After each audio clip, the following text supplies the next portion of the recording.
तीर्थराग प्रयास से आप सबको प्रणाम। आज मैं संगम के किनारे हूँ, सब परिवार स्नान करने आया था। इस समय पूरे महाकुंभ में धर्म की जय की बातें हो रही हैं। धर्म की जय कैसे होगी, सनातन धर्म कैसे आगे बढ़ेगा, इसी की चर्चा हो रही है। आज मैं अपने सभी परम पूज्य शंकराचार्य, सभी अपने कथावाचक, सभी महामंडलेश्वर, सबको हाथ जोड़ के आग्रह करता हूँ कि अपनी कथाओं में धर्म की जय कैसे होगी ये भी बताएं, और साथ में ये भी बताएं अधर्म का नाश कैसे होगा, प्राणियों में सद्भावना कैसे आएगी इसकी भी चर्चा करें, और विश्व का कल्याण कैसे होगा इसकी भी चर्चा करें। मैं अभी तक जितने भी पंडाल में गया, हर कथा के बाद ये 4 वाक्य बोला गया है कि धर्म की जय, अधर्म का नाश, प्राणियों में सद्भावना हो, विश्व का कल्याण हो। लेकिन मैंने ये नहीं देखा कि कहीं पे इसको एक्सप्लेन किया जा रहा हो कि धर्म की जय कैसे होगी, अधर्म का नाश कैसे होगा, प्राणियों में सद्भावना कैसे आएगी, विश्व का कल्याण कैसे होगा। अब समय आ गया है कि सबसे पहले तो धर्म को जो रिलीजन समझा जा रहा है और रिलीजन को धर्म समझा जा रहा है, इसके भेद को स्पष्ट किया जाए। भारत में स्थिति ये हो चुकी है कि लोग रिलीजन को धर्म समझने लग गए और धर्म को रिलीजन समझने लग गए, जबकि सच्चाई ये है धर्म जोड़ता है और रिलीजन तोड़ता है। इसमें मेरी PIL भी है, जहां मैंने मांग किया है कि धर्म और रिलीजन के ऊपर एक चैप्टर होना चाहिए स्कूल में। फिर धर्म की जय होगी कैसे? धर्म की जय होगी जब भारत में फिर से वैदिक गुरुकुल शिक्षा व्यवस्था लागू होगी। धर्म की जय तब होगी जब भारत में फिर से ऐसी व्यवस्था होगी कि कृष्ण और सुदामा एक साथ पढ़ेंगे, राम और निषाद राज एक साथ पढ़ेंगे, जब दशरथ जी और दुष्यंत एक साथ पढ़ेंगे। धर्म की जय तब होगी जब सबको स्वधर्म का ज्ञान होगा। धर्म की जय तब होगी जब मजदूर और मालिक का बच्चा एक साथ पढ़ेगा, गरीब और अमीर का बच्चा एक साथ पढ़ेगा। धर्म की जय तब होगी जब सभी लोग अपने स्वधर्म का पालन करना शुरू करेंगे, और स्वधर्म का पालन तब होता है जब स्वधर्म का ज्ञान हो, यानी शिक्षा में संस्कार हो और कानून का खौफ हो, तभी लोग स्वधर्म का पालन करते हैं। तो धर्म की जय कैसे हो, इसके साथ साथ अधर्म का नाश कैसे होगा, इस पर भी चिंतन की जरूरत है। अधर्म के नाश की बात नहीं हो रही है। आज आप देख लीजिए, घूसखोरी, कमीशनखोरी, जमाखोरी, मिलावटखोरी, कालाबाजारी, नशा तस्करी, मानव तस्करी, सोना तस्करी फैला हुआ है। लब जिहाद, लैंड जिहाद, धर्मांतरण, घुसपैठ एक आम बात हो चुकी है भारत के अंदर। हत्या, बलात्कार एक आम बात हो गई। क्यों? क्योंकि शिक्षा में संस्कार नहीं है, कानून का खौफ नहीं है। तो धर्म की जय करने के लिए अधर्म का नाश करना जरूरी है, और अधर्म का नाश करने के लिए पुलिस व्यवस्था, प्रशासनिक व्यवस्था, न्यायिक व्यवस्था को बदलना जरूरी है। अधर्म का नाश करने के लिए आपको भारत में जस्टिस विद इन ईयर लागू करना जरूरी है। अधर्म का नाश करने के लिए कानून का खौफ पैदा करना पड़ेगा। आखिर बार बार में, कल मैं कई जगह कथा में गया तो हर जगह बात हो रही थी कि भारत में तो कलयुग चल रहा है, कलयुग चल रहा है। बड़ी सीधी सी बात है, अगर भारत में कलयुग चल रहा है तो ये कलयुग जापान में क्यों नहीं चल रहा है? ये कलयुग सिंगापुर में क्यों नहीं चल रहा है? ये कलयुग दुबई में क्यों नहीं चल रहा है? ये कलयुग न्यूजीलैंड और बाकी देशों में क्यों नहीं चल रहा है? भारत में क्यों चल रहा है? मेरा व्यक्तिगत मानना है, मैं किसी की धार्मिक भावना को हाथ नहीं करना चाहता। सठे साठ्यम समाचरित भगवान कृष्ण की नीति है, और भय बिन होय न प्रीत, ये भगवान राम की नीति है। हम भगवान श्री राम की पूजा करते हैं लेकिन राम नीति को लागू नहीं करते। भगवान कृष्ण की पूजा करते हैं लेकिन कृष्ण नीति को लागू नहीं करते। न सठे साठ्यम समाचरित के अनुसार हमने कानून का खौफ पैदा किया, न भय बिन होय न प्रीत के हिसाब से हमने यहाँ की प्रशासनिक व्यवस्था, न्यायिक व्यवस्था को बदला। इसमें बदलाव की ज़रूरत है, और यही मैं यहाँ पे संगम के किनारे बैठ के माँ गंगा और यमुना से आशीर्वाद मांग रहा हूँ। आप लोगों से भी मैं सही आग्रह कर रहा हूँ कि कम से कम अब समय आ चुका है कि धर्म की जय कैसे होगी, अधर्म का नाश कैसे होगा, प्राणियों में सद्भावना कैसे आएगी, विश्व का कल्याण कैसे होगा, इस पर चिंतन शुरू किया जाए, इस पर चर्चा करना शुरू किया जाए। प्राणियों में सद्भावना तब आएगी जब कांस्टेबल और कप्तान का बच्चा एक ही स्कूल में एक बगल बगल बैठ के एक किताब पढ़ेगा। प्राणियों में सद्भावना तब आएगी जब शिक्षक और शिक्षा मंत्री का बच्चा एक ही स्कूल में एक साथ बैठ के एक किताब पढ़ेगा। यानी प्राणियों में सद्भावना तब आएगी जब शिक्षा व्यवस्था माफियाओं की जाल से बाहर आएगी। अभी पूरे एजुकेशन सिस्टम को माफियाओं ने हाईजैक कर लिया। प्राणियों में सद्भावना तब आएगी जब ये चिकित्सा व्यवस्था फिर से हमारी जो प्राचीन चिकित्सा व्यवस्था यहाँ पे लागू होगी। आज की डेट में चिकित्सा व्यवस्था को ड्रग माफिया चला रहे हैं, फार्मा माफिया चला रहे हैं।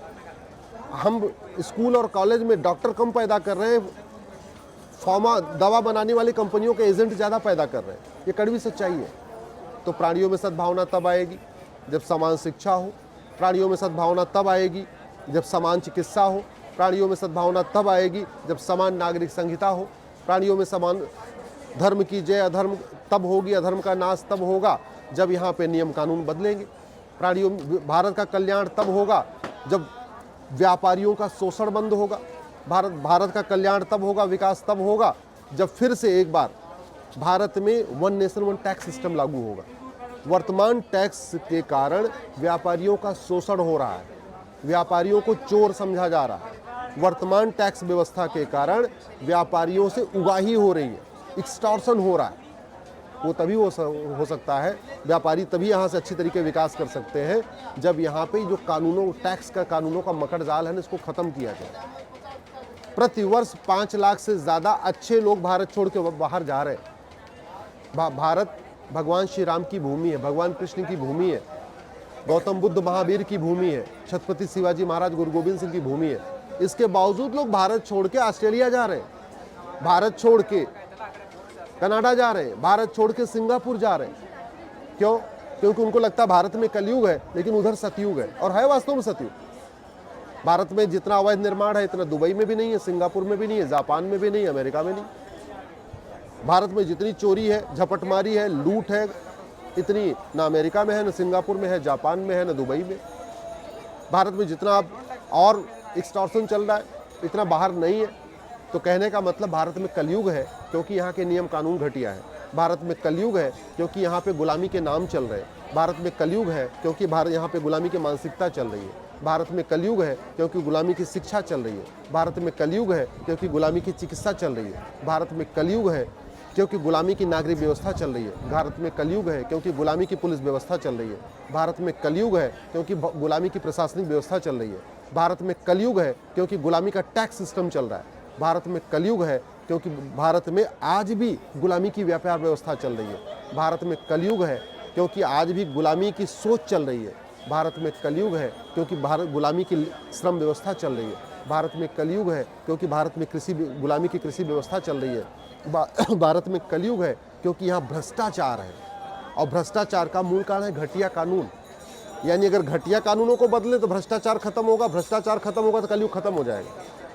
अपराध चरम पे है। क्यों? क्योंकि शिक्षा में संस्कार नहीं, कानून का खौफ नहीं है। यानी शिक्षा अच्छी कर दे, कानून का खौफ पैदा कर दे तो अपराध खत्म हो जाएगा, अपराध खत्म हो जाएगा तो कलयुग खत्म हो जाएगा। मैं आप लोगों से आग्रह कर रहा हूं, इस बारे में गंभीरता के साथ चिंतन करें। प्रयाग में बैठा हूं, इसलिए प्रयाग आए अपने सभी आचार्य, सभी मंडलेश्वर, सभी महामंडलेश्वर, सभी शंकराचार्य, सबसे आग्रह कर रहा हूं कि इस बात का चिंतन करते हुए कि अफगानिस्तान, पाकिस्तान, बांग्लादेश से आचार्य खत्म हो गए, महामंडलेश्वर खत्म हो गए। अब पाकिस्तान, अफगानिस्तान, बांग्लादेश में वहाँ पे सारे मठ मंदिर खत्म हो गए। पाकिस्तान, अफगानिस्तान, बांग्लादेश जो हिंदू राष्ट्र था, भारत का हिस्सा था, वहाँ पे अब हिंदू त्यौहार खत्म हो चुके हैं। पाकिस्तान, अफगानिस्तान, बांग्लादेश में नदियों की पूजा बंद हो गई है, कुरीतियाँ और शुरू हो चुकी है। पाकिस्तान, अफगानिस्तान, बांग्लादेश में वसुधैव कुटुंबकम की भावना खत्म हो गई है। यत्र नारस्तु पूज्यते रमन्ते तत्र देवता की भावना खत्म हो गई है। सर्वमंगल मांगल्य की भावना खत्म हो गई है। तो भारत में वो दिन ना आए, भारत की वो समस्या ना आए, इसलिए खुल के बोले, मुखर हो के बोले, प्रखर हो के बोले, और इस बात की चिंता न करते हुए बोले कि सरकार इस पर क्या सोचेगी। बड़ी सीधी सी बात है, सनातन धर्म बचेगा तो ये भारत का संविधान बचेगा, सनातन धर्म बचेगा तो हमारे मठ मंदिर रहेंगे, सनातन धर्म बचेगा तो हमारी गौशाला बचेगी, सनातन धर्म बचेगा तो ब्राह्मण, क्षत्रिय, वैश्य, दूर चारों वर्ण बचेंगे, सनातन धर्म बचेगा तो भारत में अराजकता नहीं आएगी, सनातन धर्म बचेगा तो ये जो बाकी हम लोग कुछ कर रहे हैं सब आगे चलता रहेगा। सनातन धर्म बचेगा, हिंदू बचेंगे तभी कुंभ होगा, हिंदू बचेंगे तो फिर कल्पवास होगा, हिंदू बचेंगे हमारी संस्कृति चलती रहेगी, हिंदू बचेंगे तो हमारी परंपराएं चलती रहेगी। लेकिन पिछले 75 वर्षों में 9 राज्यों में हिंदू खत्म हो गए।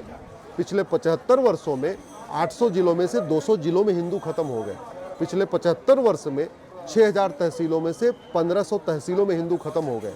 पिछले 75 वर्ष में भारत के बॉर्डर पे जो 300 तहसीलें हैं, उन 300 की 300 तहसीलों में हिंदू खत्म हो गए। और ख़त्म होने का मूल कारण है लव जिहाद, ड्रग जिहाद, घुसपैठ जिहाद, धर्मांतरण जिहाद, जनसंख्या जिहाद।